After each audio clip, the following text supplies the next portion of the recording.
और अब बात करेंगे शिवपुरी से बड़ी खबर की, जहां फर्जी मैट्रिमोनियल के जरिए किस तरह से कॉल सेंटर का भंडाफोड़ हुआ है। जी हां, फर्जी कॉल सेंटर के खिलाफ कार्रवाई की गई है। कॉल सेंटर से चल रही थी फर्जी मैट्रिमोनियल साइट। पुलिस ने 7 लोगों के खिलाफ मामला दर्ज किया है। तो शादी का झांसा देकर मोटी रकम ठगा करते थे।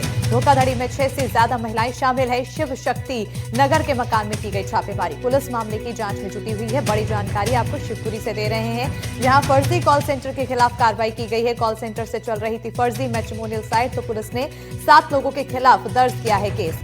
शादी का झांसा देकर ठगते थे मोटी रकम। धोखाधड़ी में 6 से ज्यादा महिलाएं शामिल है। शिव शक्ति नगर के मकान में की गई है छापेमारी। पुलिस मामले की जांच में जुट चुकी है।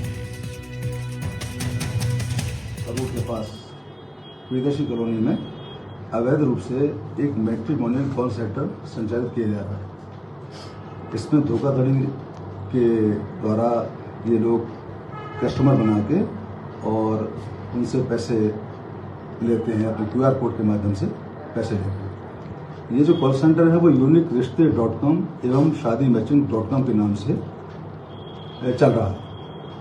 इस सूचना की तस्दीक के मैन द्वारा अपने स्टाफ को लेकर की गई, तो उन्होंने तस्दीक में वो सही पाया।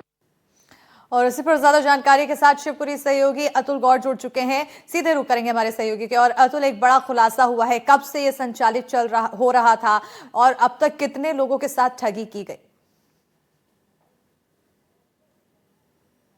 बिल्कुल अस्मिता, वाजिब सवाल है आपका। आपने जो पूछा कि कब से चल रहा था, पुलिस इन्वेस्टिगेशन कर रही है। लगभग जो प्राथमिक जानकारी पुलिस के पास पहुंची है, तो उसके मुताबिक ये कहा जा सकता है कि लगभग साल भर से ज्यादा समय से ये कॉल सेंटर्स चल रहे थे। फर्जी तौर पर मैट्रिमोनियल सेंटर्स थे और ये कहीं ना कहीं लोगों को अपने झांसे में लेते थे। पैकेज के नाम पर 3,000 रुपए से लेकर के 36,000 रुपए और 50,000 रुपए तक के पैकेज चलाते थे, जहां महिलाओं से बात कराई जाती थी और डेटिंग कराने की सुविधा भी देने की बात की जाती थी। जो महिलाएं यहाँ पर काम करती हुई पाई गई, उन्होंने बताया कि जो कॉल सेंटर के संचालक हैं, उनके मैनेजमेंट ने उन्हें यहाँ जॉब दिया था और 7 से 8,000 रुपए तनख्वाह पर उन्हें कॉल लगाने के लिए रखा गया था। लेकिन जब वो जॉब सेंटर पे पहुंचती थी, तब उन्हें अपने मोबाइल को यूज करने की इजाजत नहीं थी। उन्हें एक पर्सनल अलग से कंपनी द्वारा मोबाइल दिए जाते थे, जिसके मार्फत वो लोगों से बात करती थी और संभवतः अपनी पहचान छुपा करके बात करती थी और उन्हें पैकेज और मैट्रिमोनियल साइट के संबंध में जानकारी देती थी। अगर हम बात करें इस पूरे मामले की, तो इस पूरे मामले की मुखबिर के द्वारा जब पुलिस को सूचना मिली, तो पुलिस ने छापामार कार्रवाई की और छापामार कार्रवाई में जब पुलिस ने कुछ दस्तावेज, कुछ मोबाइल्स और कुछ लैपटॉप्स बरामद किए, तो वहां से जानकारी मिली कि ये अकेला सेंटर नहीं है।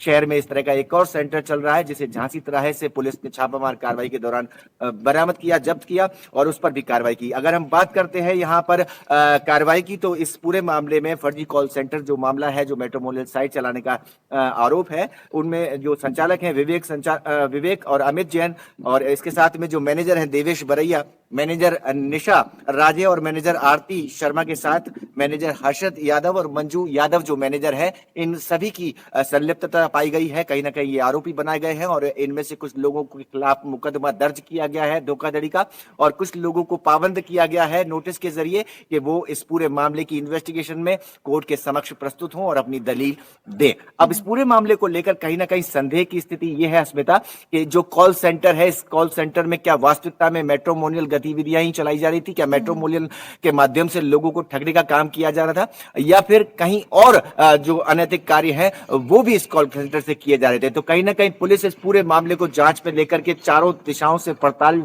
कर रही है और पुलिस का कहना है कि जो कुछ भी इस मामले में सामने आएगा उसके बारे में वो बाद में बताएगी। फिलहाल अगर हम बात करते हैं इस मैट्रिमोनियल साइट के जरिए ठगे जाने वाले लोगों की, तो इन्होंने करीबन 50 से ज्यादा लोगों को अपना शिकार बनाया और उनसे मोटी रकम हड़पने में कामयाब की, और इसके पास पुलिस के जो रिकॉर्ड है उनके मुताबिक संख्या और बढ़ सकती है। जी अस्मिता, अब इस पर नजर बनी रहेगी तमाम तथ्यों पर कि आखिर क्या कुछ और खुलासा होता है, क्या इसमें और भी और लोगों की संलिप्तता है, या फिर क्या और भी इससे जो अलग कार्य किया जा रहा है, जो अनैतिक गतिविधियां हैं, उसके होने की भी यहां पर पुष्टि हो पाती है। तो तमाम चीजों पर नजर बनी रहेगी, पुलिस किन किन बातों पर खुलासा करती है। बहरहाल बहुत शुक्रिया अतुल जी तमाम जानकारी देने के लिए।